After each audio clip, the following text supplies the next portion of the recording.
Okay, now I saved this. I saved this until this morning. Looking back at the 2018-2019 season. Yes, we will finish this history series this morning. And honestly, I thought I have to look at all 31 teams. This is one instance where I have to look at all 31 teams as we get ready for the new season. Your top 10 according to the Hockey News Annual that was just published. Connor McDavid's number 1. Nikita Kucherov's number 2. Sidney Crosby's number 3, which is going to cause people to in the comment section. Crosby's number 1. I only report on this. Nathan McKinnon's number 4. They have Patrice Bergeron at number 5. Alex Ovechkin at 6. Victor Hedman at 7. Alexander Barkov at 8. Austin Matthews at 9. And Ryan O'Reilly comes in at number 10. So those are your top 10. All right, good night, everybody. No, I'm just kidding. The Anaheim Ducks, they dropped by 21 points this past season, and Getzlaf led them with 48 points. And really, their issues with scoring and wearing out John Gibson and the injuries. And, yeah, there was a lot of issues with Anaheim. Arizona, they improved by 16 points over the season before. Keller led them with 47 points. And, of course, signs a massive extension during the offseason. And we'll see how that goes for them. But that's also why they picked up Phil Kessel, because their scoring was miserable. Their defense was solid. Their penalty killing was excellent. It was offense that just wasn't there. Boston, they make it to the Stanley Cup Finals. Marchand has 100 points to lead the team in scoring. And Charlie Coyle stands out as a guy that when he got picked up from Minnesota, I was upset that Ryan Donato had left, because I thought Donato still had some upside there, and I think Minnesota's going to see that. But, man, Charlie Coyle in the playoffs was fantastic for Boston, so I really can't complain at this stage. It's one of those times where I'm really pleasantly surprised when I'm wrong. Buffalo improves by 14 points, but what overshadows that is, of course, after November, it's just a complete collapse. So they were pretty darn good through the middle of November, and then it just fell apart for them. Skinner, of course, puts up 40 goals and then signs the massive extension with Buffalo this past offseason. The Calgary Flames, 23-point improvement. Johnny Gaudreau has 99 points. They finished first in the conference for the first time in a very long time. And then they fall in the first round against Colorado. So, again, was it a great season? Was it a frustrating season? Depends who you ask. If you look at it from a postseason point of view, I don't see how you can say anything other than disappointing. Carolina, 16-point improvement back in the playoffs for the first time in a very long time. They make it to the Final Four, because this is what Carolina does. Carolina either misses the playoffs altogether, or they make it to the conference finals at the very least. And McElhinney was a steal on the waiver wire. So a guy who's picked up on waivers, nobody pays any attention. Well, that's nice. Carolina's still not good enough in net, and it worked out pretty darn well for them. So huge turnaround for Carolina this past season. Chicago, 8-point improvement, but they did kind of fade down the stretch. Patrick Kane has 110 points. Crawford, of course, still dealing with concussion issues. And during certain points of the season, there are rumors about his flat-out retirement, that he's done. He's not going to come back. And if he does come back, he'll never be the same, which is part of the reason why they go out and get Robin Lehner this past summer. They don't want to be dealing with a situation where Crawford gets hurt this year, concussion issues rear their ugly head, and they don't have a starter. So picking up Lehner seems like a solid pickup. Colorado, they eliminate the Flames in the first round, and Cale Makar plays a major role in that. Makar joins the team in time for the playoffs, and he just seamlessly fits into the lineup. And McKinnon had 99 points this past year as well. McKinnon, pretty solid in that first round. Of course, McKinnon, Rantanen, and Landeskog, excellent line for Colorado. Columbus, they make the playoffs for the third straight year, and according to prognosticators right now, it's not going to continue for a fourth year. They lost Bobrovsky, they lost Panarin in the offseason, and they went all in at the deadline. So Jarmo Kekalainen takes future assets and hands them away to try to bring players in and go for that run. They finally get out of the first round for the first time in their history, but at what cost? And that's where the question marks come in for this year. Dallas, only 1 point better than the year before. So it's odd how they went from 92 points to 93, but the playoff line dropped when it comes to points, so they made it. They were 28th in goals per game. Bishop had a save percentage of .934. Ben Bishop, over his career has an excellent save percentage. So Dallas relies heavily on their goaltending. It shows in the playoffs, and frustratingly, don't get those goals when they desperately need them. And in the second round of the playoffs, that's what does them in. Detroit, they're in a rebuild. Larkin, 73 points to lead them. Siders drafted at 6, which a lot of people are saying was a bad pick. Yzerman, though, is added as GM. He makes that pick. Ken Holland is out. Ken Holland goes to Edmonton, so he just goes one team down. You got to gradually move away from you just gradually move. You don't make like a move from Detroit to Winnipeg. Look how far apart those are. Detroit and Edmonton are right next to each other. I know they're not actually geographically next to each other. But Yzerman being in kind of gives Detroit fans a ton of hope for the future. Edmonton, they improved by 1 whole point from the season before. Lucic is at this point a disaster. He ends up being traded out for James Neal. Toby Reeder has 0 goals, which gets major headlines when Bob Nicholson comes out and blames him for the fact they don't make the playoffs, even though math tells you they needed more than 10 goals from Reeder to make it. Chiarelli is fired, and that's big news, of course, around the middle of the season. And Draisaitl ends up having 50 goals, which either is whatever, it's because he's on McDavid's wing, or he's a pretty good goal scorer. I lean towards pretty good goal scorer, but I leave that for other people to figure out. Florida, they dropped 10 points. Surprisingly dropped 10 points. And they were 9th in goals per game, 28th in goals against. It's this 9th in goals per game, which is why now that they've gone out and got Bobrovsky, Luongo's retired, this is why people are picking Florida to do pretty well this year. They have no problem scoring goals. It was keeping pucks out of their net that was the problem. Both Luongo and Reimer are out. And it's Bobrovsky and Montembeault that'll be their tandem this year. The Kings, they dropped 27 points. It's a lot. Kovalchuk absolutely flops. Doesn't meet expectations. It's an older team for the most part. And Quick getting injured didn't help. That being said, it did allow Cal Peterson to come in and play some games. Peterson played pretty well. Of course, Quick and Campbell got injured, and I had some speculation that with the amount of goal support they were getting, they might not be rushing back, because why bother? It was a sarcastic remark I would make. Kopitar leads the team with 60 points. And even though he's the team leader in points, 60 is seen as kind of a disappointment when we're seeing a lot of scoring around the league. Minnesota, they dropped by 18 points, and Fenton gets fired this past offseason. Bill Guerin comes in as the general manager. Parise does lead the team with 61 points. He does manage to stay healthy most of the season, and that's really important for Minnesota if they're going to find any success going forward. They add Zuccarello in the offseason as well.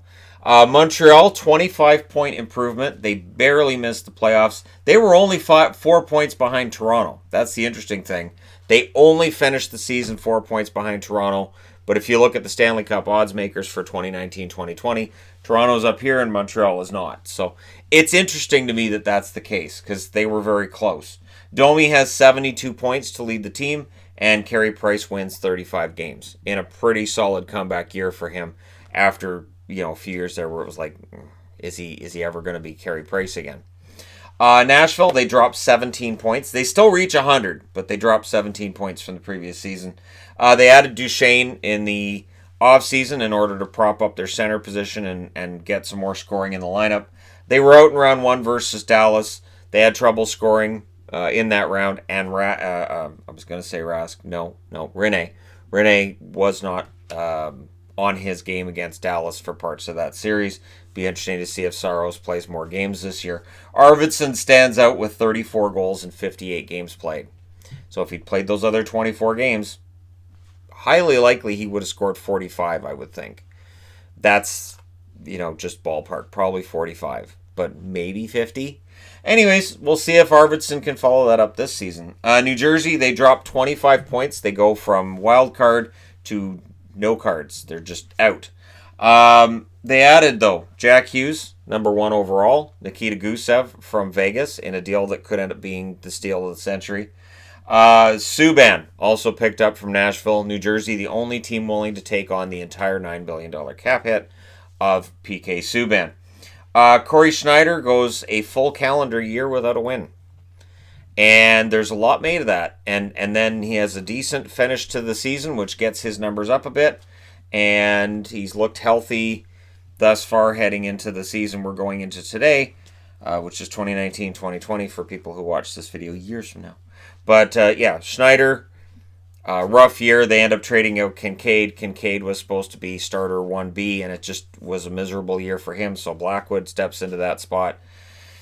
And it's just a rough year for New Jersey. Islanders, it was supposed to be a rough year, but instead they improved by 23 points. Barry Trotz turned the defense around, and of course Robin Lehner had a very inspiring season as their starting goaltender.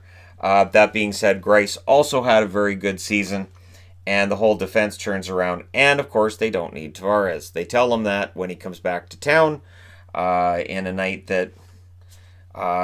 yeah, it was a night anyways. But anyway, yeah, the whole Tavares thing was interesting. Let's just put it that way. And we'll see whether or not that carries over into this year, or if Islander fans go, we don't need to taunt Tavares. I think they probably will. Anyways, the Rangers are in the midst of a retool. Don't call it a rebuild. Those take a long time. So it's a retool. Zibanejad has 74 points. Zuccarello does get traded, the beloved Matt Zuccarello. Hayes also makes his exit. Trouba and Panarin are brought in. So there's some expectation now that the rebuild the retool is done. That's it. Done. All right, now the Rangers are going to start getting competitive again. We'll see. Ottawa, they fall to 64 points, a drop of 3 points from the year before. The Ubergate scandal takes place where, of course, the Senators are in an Uber talking stuff that you shouldn't in front of a camera, and they do.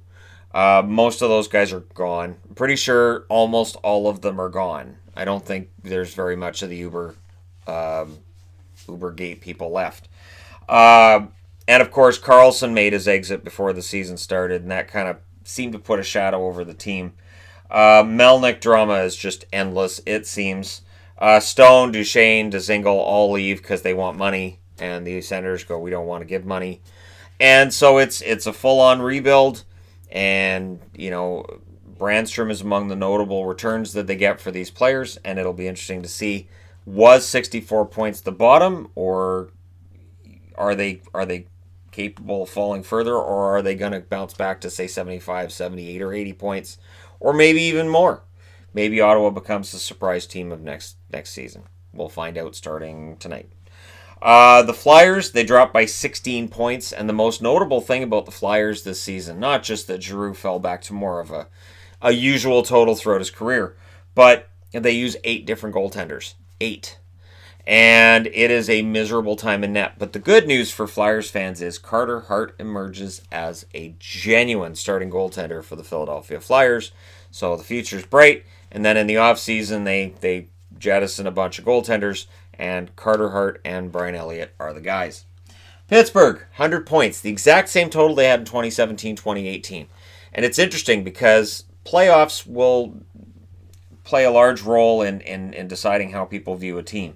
2018, they lost in the second round to the Capitals. Thrilling series. 2019, they get swept in the first round. So after being swept in the first round, the perception is, all right, well, now they're done. They get swept by the Islanders, they're done, that's it, they're finished. The interesting thing, of course, too, Kessel gets traded. So by being eliminated in the first round and being swept as well, this is a move that Mike Sullivan likely wanted made a while ago. And it finally gets done.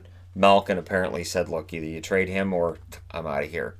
Crosby ends up with 100 points at a time where most players are decaying and their point totals are dropping. Not Crosby. Cup win for the St. Louis Blues, of course. They were last in January in the entire National Hockey League, and they have this huge upswing going into the playoffs. I picked them to make it to the Stanley Cup Finals. Didn't pick them to win it, but I picked them to go to the finals. Binnington and O'Reilly end up becoming big additions. Now, Binnington had been in the organization for a long time. He comes up around December. It was in December, I think they started bringing him up. And they wouldn't play him. And then they'd send Binnington to the minors and bring Husso up so Binnington could get some games in. And then once they started playing him, magic. Absolute magic takes place. If they'd started playing him earlier, who knows? San Jose, 101 points. controversial Final Four run. You can't talk about them making a run to the Final Four without mentioning the controversial major that was taken by Vegas that ended up resulting in all of the goals being scored by San Jose in a game where they probably should have been eliminated. However, what people kind of forget too about that is that Vegas did tie that game. They went into overtime, and that the overtime winner was not a controversial goal. And then, of course, the controversy didn't stop there. There was controversy against Colorado and again against St. Louis.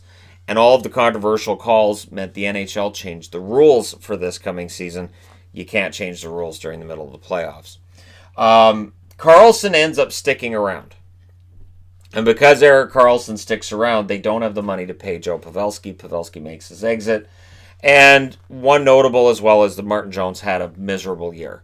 Not as miserable as Aaron Dell's necessarily, but both goaltenders would like to have a do-over on the numbers they had in 2018-2019 for sure.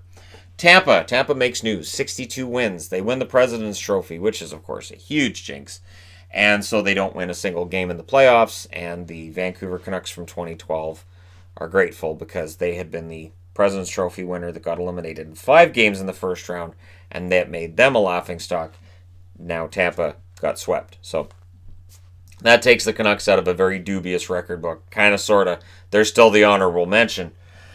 Kucherov had 128 points during the regular season, and Vasilevsky has 39 wins, and we'll see whether or not they can follow up those tremendous seasons with more of the same. I think it'll be easier for Vasilevsky than Kucherov. 128 points is a lot. Toronto Maple Leafs, they dropped 5 points to 100 during the regular season. Tavares has 47 goals, and again, they lose in the first round to Boston. So any steps forward this team takes as an organization, it gets overshadowed by the fact that Boston beat them for the 3rd time in 6 years. Marner's a restricted free agent. Matthews gets a huge contract. Of course, Marner gets a huge contract, and that's after Nylander's holdout got him a big contract. And now the talk is you're paying $40 million for 4 players. That in the cap era is too much. And there will be a video at some point soon where I look at where all the cap money is being spent. And the reality is all the cap money is going to be going to young players on what they're going to do. And veteran players are probably going to end up taking pay cuts, or they're going to find themselves out of the NHL. That's just how that's going to work. You used to pay for what a player's done. You used to give a player big money as a UFA at age 28 or age 30. And now it's going the other way around, which is when you're 28 or 30, well, that's nice, you did that. You're not going to do that again. We're not going to pay you for that. But the young kids are going to get paid. Vancouver, they improved by 8 points, which trolling online would tell you they didn't. But the improvement was there. And really, Pettersson winning the Calder was fantastic. He was huge for them. The East Coast swings really killed them. So they go on East Coast road trips and they got decimated both by injuries and losses. So those things just absolutely destroyed their hopes for that season. Myers, JT Miller, Furland are among additions this year. Of course, Jordy Ben as well. They seem to be trying to toughen up the lineup, get a little bigger, and we'll see how things turn out. There's some risk in that JT Miller deal to be certain, but there's a good young core here, and of course, Besser has his holdout, which mercifully ends before the season starts, but he ends up with a concussion in the preseason, so we'll see how well Besser does when it comes to staying healthy this season. It's been a problem the first 2 years in his career. Vegas drops by 16 points. They were not as solid last year as the year before, and yet their roster's better. Fleury was overworked. You can't keep playing Fleury for, I think it was 16 games in a row that he started. It was something ridiculous. Stone, Pacioretty, and Stastny were all added either before, during, or at the trade deadline that season. And that leads to cap problems. You're paying $7 million for Pacioretty. You're paying $9.5 million to Stone. Salary cap problems are an issue, and so it causes them to have to give away Gusev rather than, sign him to the deal that he wanted. And, it leaves Vegas in a position where they kind of have to win now. Yes, there are some good young players coming in, Cody Glass, for instance, but they do kind of have to win now.